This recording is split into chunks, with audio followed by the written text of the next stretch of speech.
Hello and welcome back to another Reaconteur video, and in today's video I will be going over everything broken and poorly balanced in Deepwoken. That means overpowered, underpowered, or straight up just not properly functional. I'm covering it all right now. Make sure to subscribe since only about 20% of the people watching right now are actually subscribed. Also, drip submissions are open in the Google form down below, and I'll be releasing a new song cover for all YouTube members, so if you want to listen to my song covers, I don't know, buy a YouTube membership if you want to. Now let's just get straight into it. First of all, about Deepwoken's balancing before we actually talk about the stuff. The game is very much nerf-based balancing rather than buff-based, and we can see it in the patch notes every week. Significantly more nerfs than buffs, not for a lack of necessity though. Many things in the game remain underpowered far after their initial nerfs because the devs don't really focus on making things that are weak stronger, since they don't really influence the meta and Deepwoken has really bad power creep issues, which is why most balance patches are nerfs. Only strong things influence the meta, so balanced builds aren't dominant because people want the strongest things possible. Which brings us into the many underpowered Deepwoken weapons and oaths. First of all, Blind Seer. Blind Seer is kind of meant to be the PvE oath. Its progression is PvE based, Sightless Beam and Blind Seer's various passives are pretty much all specialized for PvE. The only thing you could argue for being more optimally used in PvP is Tranquil Circle, but that's not even really PvP usage since all it really does is even you out against players on PvP builds. It's more specifically useful against humanoid NPCs with mantras, and the fact that it gives you the monster armor passive, which, you know, it's all good, but for being the PvE oath, Dawnwalker just outperforms it in basically every way due to the massive AoEs and damage. When Dawnwalker is designed to originally have been a PvP oath, more so for like boss raiding and ganking in the overworld, it now dominates the PvE meta because it does more damage and hits more target enemies than Blind Seer, making the 10% monster armor from Tranquil Circle not even worth it because Dawnwalker is still just more efficient because of how much damage it can put out. Second of all, Arc Warder. The drip is atrocious, given more customizability, but second of all, just want to talk about a little issue it has. But the Arc Beam aerial variant blast, the hitbox on it is just tiny. Like, you can barely ever land it, and I don't ever land it if I'm using Arc Warder. Good thing I don't use Arc Warder, though. But that's really it for Arc Warder. It's whatever, it's fine. Other than it being the worst drip in the game, of course, but it's fine. Now, about weapons, which this goes back to the whole, like, over-nerfing weapons and then just leaving them in the dust. First, like, Rifle Spear. Why is it so garbage? They nerf being able to crit with it while moving properly, and then they decide to make new spears which all do more damage than it, which is kinda lame considering the fact that Rifle Spear is one of the coolest weapons in the game, being a huge Bloodborne reference and all. Like, it's the best weapon in Bloodborne, but then you guys are gonna make it, like, the worst spear? Like, why make such a cool weapon to destroy it and then basically keep it at the bottom forever? Especially considering its extremely high medium requirement of 80 and having one of the cooler designs. Which, by the way, this thing is a really high requirement, because although it's only 80, most builds are only going like 80 to 90 in a weapon stat anyway, because people like to min-max with talents. This thing just sucks. Along with that, the opposite side is the Forge Great Hammer, which is an insanely strong weapon, and they're like barely touching. Despite being a pretty mid-game stat weapon, it's really good, especially with its full hyper armor crit that does a ton of damage. And this is just kind of strange because on the same type of weapon we have the Ignition Deep Crusher, which is a legendary yet worse than the Forge Great Hammer in every way imaginable. You can make an Iron Sing build, and you're still probably better off using the Forge Great Hammer because of how insanely good it is. And speaking of Iron Sing, why is Scrap Singer just a direct upgrade? Generally, attunement paths are supposed to be side grades, which are equally viable to the base but are made to supplement a different playstyle. However, both Scrap Singer and Thundercall's Surge paths are both direct upgrades to their attunements. And Deepwoken devs might be hearing this and think they need a nerf. No, this does not mean that they need a nerf. I just think that the stock attunement paths and talents just need buffs to make up for this, because I don't think Scrap Singer or Surge are too strong. I just think that the stock paths are weak and have no upsides over them. Anyway, there's also one armor I do have a problem with. Windrunner robes. They have a 25% physical resistance opposed to the base 30% that most legendary armor like Prophet's Cloak has. And I'm assuming this is in exchange for the talent where it gives you an applied a speed boost if you roll cancel twice or something like that. But the problem with this is that most builds that would be using the Windrunner robes would have Swift Rebound and most other agility talents, and people are probably running Jet Striker on it anyway, meaning the 30% defense is already way better than the mediocre talent Windrunner's robes gets, because you're gonna be in a speed boost anyway, you don't need that talent. And then even the Prophet's Cloak, which is way better, has 30% defense. So this thing has a worse talent than most of the best armors in the game, but other than having a worse talent, it also just gets less defense. Which, I mean, if we want to go for like, oh well, it's just robes, then yeah, that makes sense, but also Prophet's Cloak is just a cloak. So let's at least give Windrunner's robes 30% defense to match up with much better pieces of equipment equipment with better talents. Also, all the blunt medium weapons just aren't good. I've never seen such a mediocre spread of weapons other than, I don't know, maybe like light guns, but they just straight up aren't worth using, which is crazy because when most people run slash resistances, blunt damage should be better, which hypothetically it is, but the weapons aren't even good enough to take advantage of the one benefit you get from using them, that being that people usually have less blunt than slash resistance. But you know, the weapons just aren't worth using because even applying for those differences in resistances, they're not going to be out DPSing the best weapons in the game.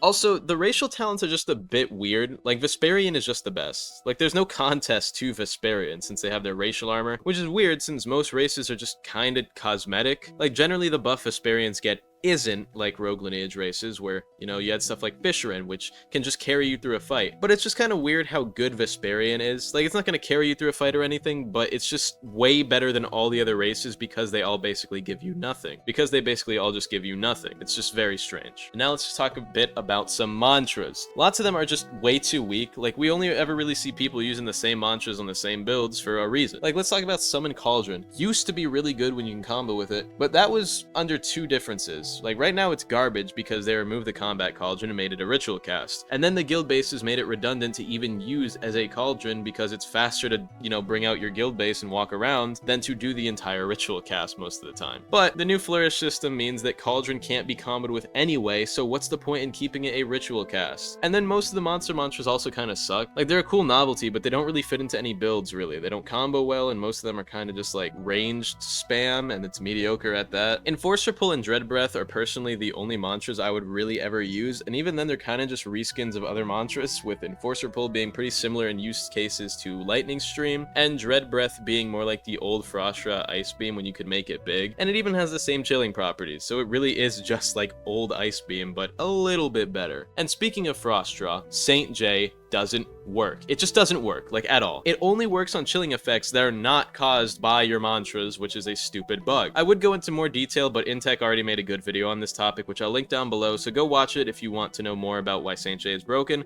and leave a comment saying that Reaconteur sent you. Also, Frozen Legs, just barely functional, terrible mantra. As a whole, Frostra has a lot of bugs and a lot of pretty bad mantras, and some of the mantras are really good, but the bad ones are usually bad because of bugs, which is just really concerning for the, you know, care that they have for Frostra. Nah, they don't care about it. No, nobody cares about Frostra. Back to weapons though, the Pyre Keeper. Its crit is absolutely, like, hypersonic. Like, if you're already point blank with them, the crit is extremely fast and you kind of just have to predict it since it's barely reactable. And you can also do this with the running or sliding crit, and it's really hard to deal with. And also, just why are the alloyed weapons so bad?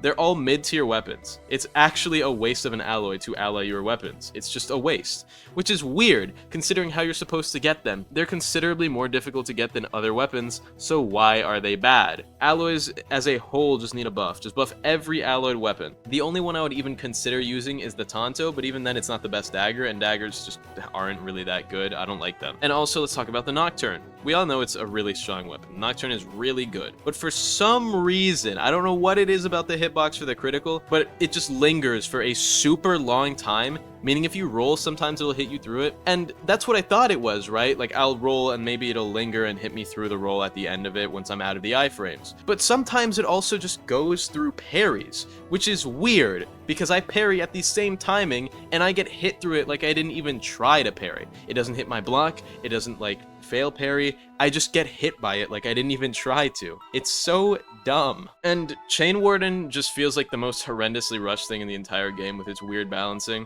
Impel, for example, has no auto parry frames, so you get free chains for using it, which is really strong. But then Chain Lash Pull has no hit stun, so if you go for the kick, you can almost always get hit through it by someone spamming. It's just very weird. And then Flame Sentinel. Oh my god, I don't even know how to balance this thing. This is one of the worst mantras they have ever added to the game.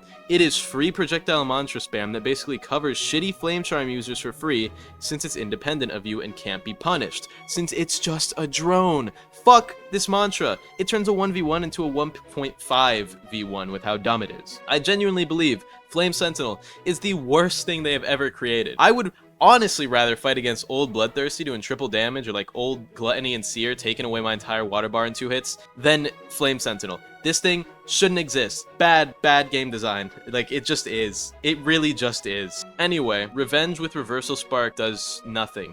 Fix it, buff it, I don't even know. Just, like, why does it do nothing? It actually just wastes ether. But speaking of doing nothing, let's talk about some enchants. Every armor enchant other than Drowned is basically useless, which is insane because Drowned is literally just a flat stat increase, and that manages to be the best enchant. The rest of the armor enchants are basically useless as is, which is quite sad because some of them have quite a lot of potential if only they got some slight buffs. And it would be kind of cool if they were more viable, so people could potentially choose to use certain enchants for their good effects over the stats of gear, which is why I am kind of in support of bringing back enchants on scarves and earrings and stuff, because I just kind of want to see them in play more, you know? Because right now it's like, okay, all that matters on your gear is in order is like health and ether if you're PvP, or like health, DVM monster armor if you're PvE, and then everything else doesn't matter. So people just don't care about the enchants. All they care about is the stats, because the enchant effects are never strong enough to ever make a difference. Actually never. They're just basically always useless, which is really dumb. Like, I wish that the armor enchants could maybe be like a lot better, because then it would be like, oh, I have this good enchant and then I have this gear with good health on it, and then it's kind of like a side grade. You could either choose the utility of the enchant or you could choose the health, and some people may choose the enchant just because it's good, but they're terrible, so let's buff them. And Regalia abilities, why are they like so stupid? Animal King is the only one that makes a set difference. One of them, for some reason, just changes the dialogue for the legendary boot,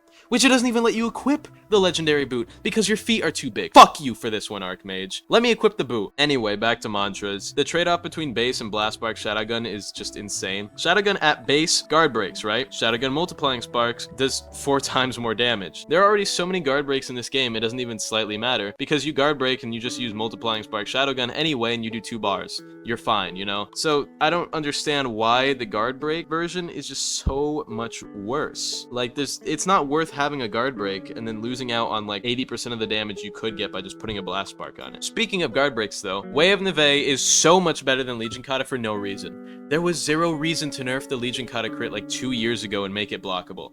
Like, let's talk about this for a second. Way of Neve crit, guaranteed guard breaks, right? That's better than a dazing grab ever was, because after the grab, you could try to parry or block. After getting guard broken by Way of Neve crit, there's literally nothing you can do but eat the next hit. So why nerf this crit, which on paper and execution is worse than Way of Neve, but then keep Neve's auto guard break? I don't think they should nerf Way of Neve's auto guard break, but I think they should bring back the block bypass. Because when, like, put them on paper, they both bypass guards, except the guard break is better than the grab. So why did we nerf the grab, Archmage? Did you think about this, maybe? Did you potentially think about, oh, well, if one does it, maybe the other shouldn't? No, you didn't. So rebuff Legion Kata. Also, either buff Light's Final Toll or make it enchantable again, like buff the willpower scaling or something, because it's terrible as is, and I still have my Light's Final Toll build.